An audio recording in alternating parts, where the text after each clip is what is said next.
Thank you. That was Carl Honore. Thank you for your story. I would like to invite on the stage another slow soul, Stewart Rogers. He's a managing director of Grit Daily, and he's also running 12 things at the same time, but working only 3 hours a day. They will have a quick chat, 15 minutes. Maybe if someone from the audience have a question, maybe Stewart can ask to join audience as well. You have 15 minutes for your conversation. Thank Enjoy. you so much. Thanks. DFF, we meet again. Good to see everybody here. Thank you, Carl, for that wonderful speech. Thank you. Really enjoyed it. This is going to be the least confrontational Q&A you've probably ever had. Bring it on. I mean, if you'll indulge me a second, I just wanted to open with a little bit of my personal story to this way of life, because I also speak about this and I try and teach people this. Mine came because my dad got cancer, and through that I went into one of those existential crisis tailspins, as you do when you're faced with your own mortality.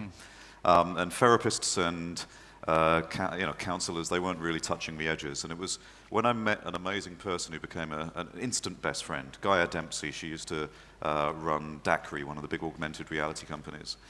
She taught me how to meditate. And that, as you said, completely rewired my brain, and it showed me what a gift life is and how we ought to be cherishing every minute and how we ought to be slowing down and taking all of this wonderful beauty in, because it's very important. Previously I was living life entirely according to social conventions. But it seems to me that quite often, almost all the time, we have to go through illness or burnout or some kind of trauma in order to get there. How can people discover who they are and stop maybe living according to social convention and start embracing a different way of life, maybe a slower way of life?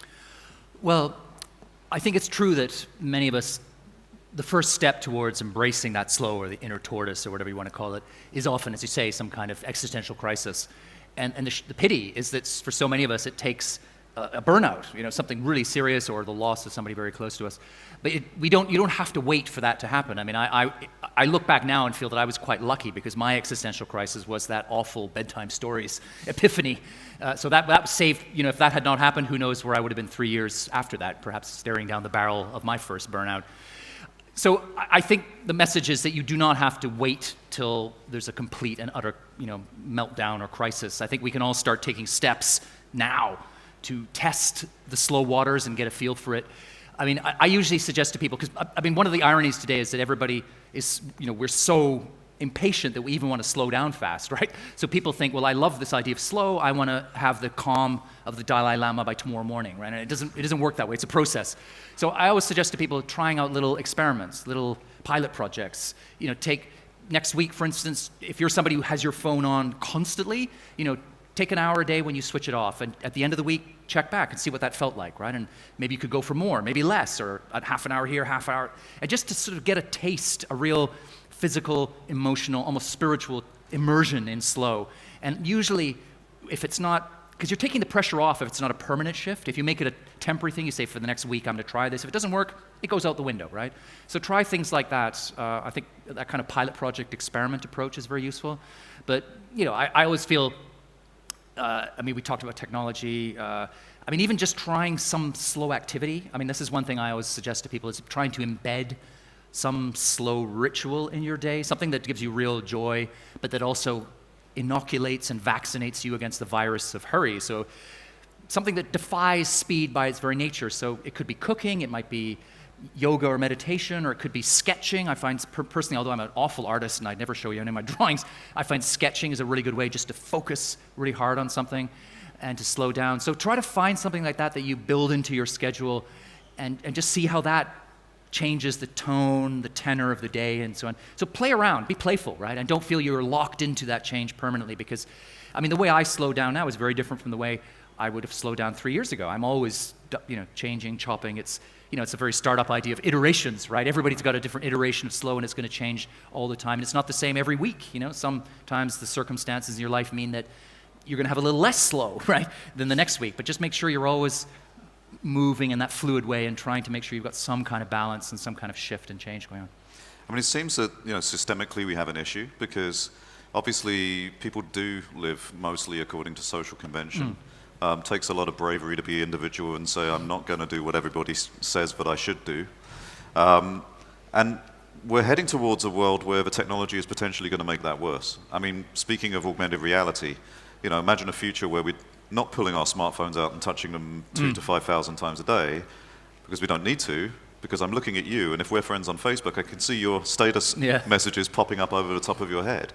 Are you worried about where technology is taking us, and is it really something that we need to take a much, much deeper look at?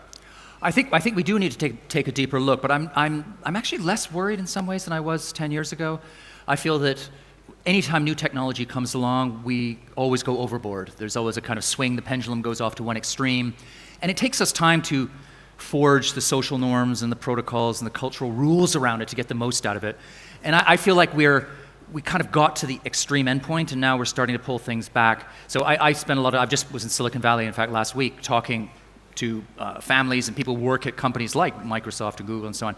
And these are the people who are on the bleeding edge of this technology and who feel its impact perhaps more acutely than the rest of us. And they're starting to wake up in ways, I'm sure you probably in your own work come across this, that those conversations are happening in those companies, and at home, those people themselves are putting down their own speed limits on the information superhighway and trying to delineate and say, okay, we love the technology, we want to embrace it as it comes to us, but we want to have some kind of filter, a human filter that says, yes, in this moment, the speed of a screen, a little bit of augmented reality fun could be wonderful, could be magical, but you don't want that in every moment, right? So I think that's where the conversation is moving towards, is saying, whatever the technology that's coming down the pike is, whether it's augmented reality, artificial intelligence, it's never going to be the solution to every problem, right? And I think that's sort of where the culture needs to move to, and I think tectonically is moving to that point where we're saying, yeah, some of this stuff is just thoroughly thrilling in its sci-fi capabilities, right? We're not going to, and we want to make the most of it, but making the most of it will mean always passing through that triage moment where we say, okay, here's the tech, yeah, in this moment of my life, bring it on. This moment, not so much, and having that conversation, and I think the more we have that conversation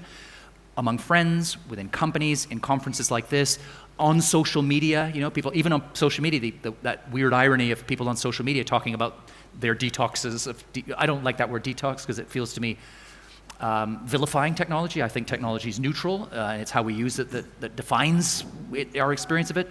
But even on social media, people talking about how they're trying to use social media less or use it differently. So the conversation is happening, and human beings, we're messy. We don't suddenly arrive at a perfect collective consensus and just impose. We get there by first one step forward, one step back, one sideways. We stop stepping, then we learn, But ultimately, as a natural-born optimist and a big believer in the human spirit, right, I think that we will kind of work this out and get there.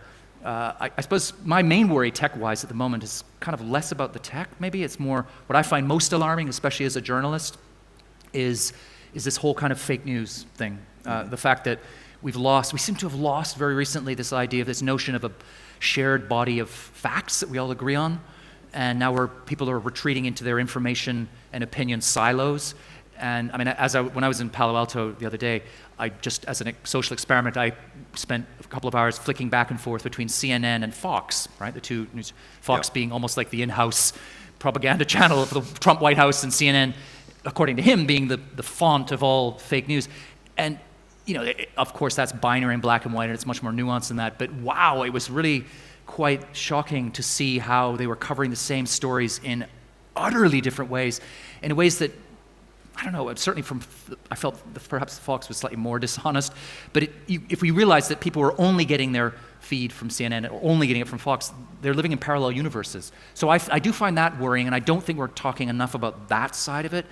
But just cycling back to what you first asked about the kind of augmented reality and maybe AI and social media, I think that we're getting better at that. And one example is this new ritual, I don't think it's arrived here in Latvia yet, but called stacking, where you see it in London, and I saw it a lot in Palo Alto last week, where people go out for a coffee or a meal or something together, and they pile their phones up in a stack in the middle of the table. Yeah. Whoever grabs the phone first to send a tweet or check Snapchat pays the bill for everybody, right? Yeah. And it's just a nifty, slightly tongue-in-cheek way of saying, we have this moment here together now.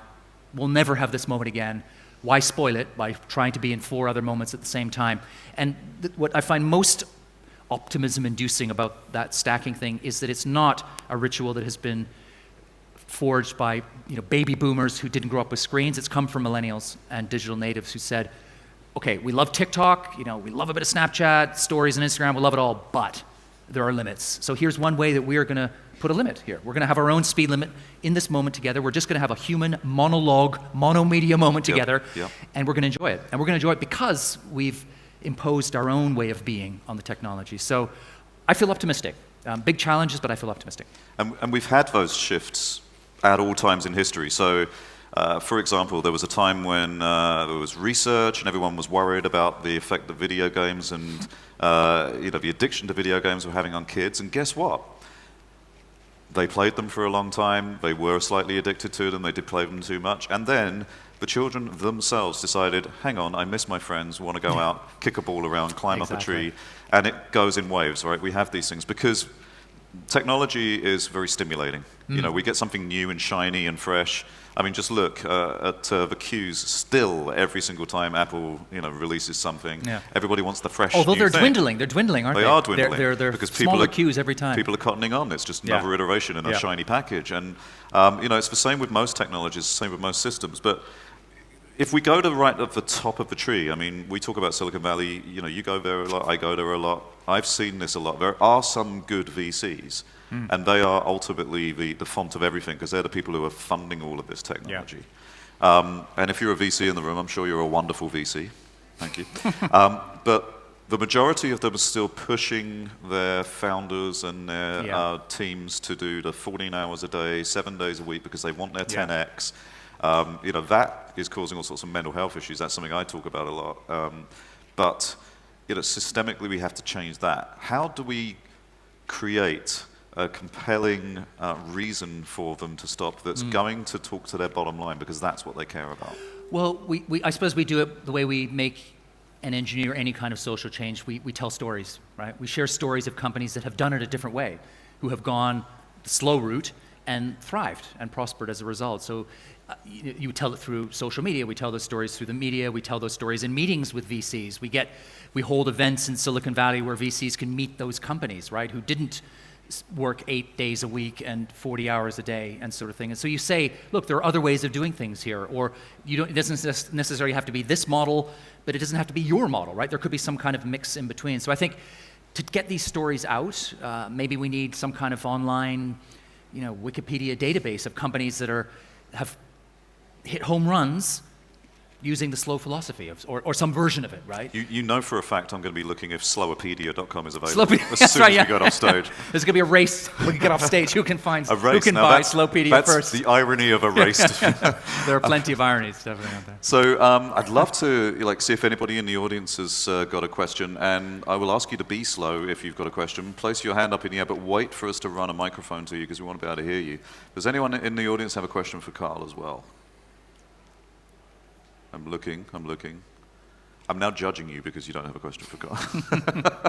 All right, so let me ask you one more thing. Imagine you have a time machine. You get to go back in time to right at the start of all of this, but you get to take all your knowledge with you. And so what would be the one thing, the very, very first thing that you would do to make sure you have the most success with this new way of living? You mean me personally with the technology? Or what we should have all done collectively? No, you personally. Me personally? Yeah. I suppose we've all learned along the way that the social media and tech and the web was all very cannily and cleverly designed to be addictive, right? And I suppose I just fell into that trap along with everyone else because nobody told me, right? So I would have gone into social media and embraced all this technology more warily, knowing that it was built to grab my eyeballs and to hang on to them for as many hours as possible, and I just would have been more cautious. Because when social media started coming on, I found myself, it's built to do that, right? And it's immensely addictive or hard to resist. I think if I'd gone in more equipped with that knowledge, then I probably wouldn't have gone too far and had to pull myself back. I would have just enjoyed it thoroughly from the start. I mean, now I feel I love social media, right? And I'm on it, but I don't feel enslaved to it Whereas I definitely went through a period where, even though I at the time was, and have the guru of slow and traveling around the world telling everyone how wonderful it is to embrace your inner tortoise and switch off, I would find myself looking, scrolling through things and thinking, yeah, I'll spend 5 minutes here, and then an hour later I'm still there, and thinking, what happened to that, right? That totally is off-brand and completely not what I believe in. So I would have gone in, I think, with eyes wide open and perhaps not gone through that initial phase of falling into the addiction trap that is so easy to fall into. Absolutely. That dopamine is a mean mistress. Yeah, exactly. It's so much fun, though, isn't it, right? Fantastic. Thank you so much, Carl. Thank you. Really amazing to see you here. Please, ladies and gentlemen, big round of applause for Carl. Thank you. Thanks very much. Thank you.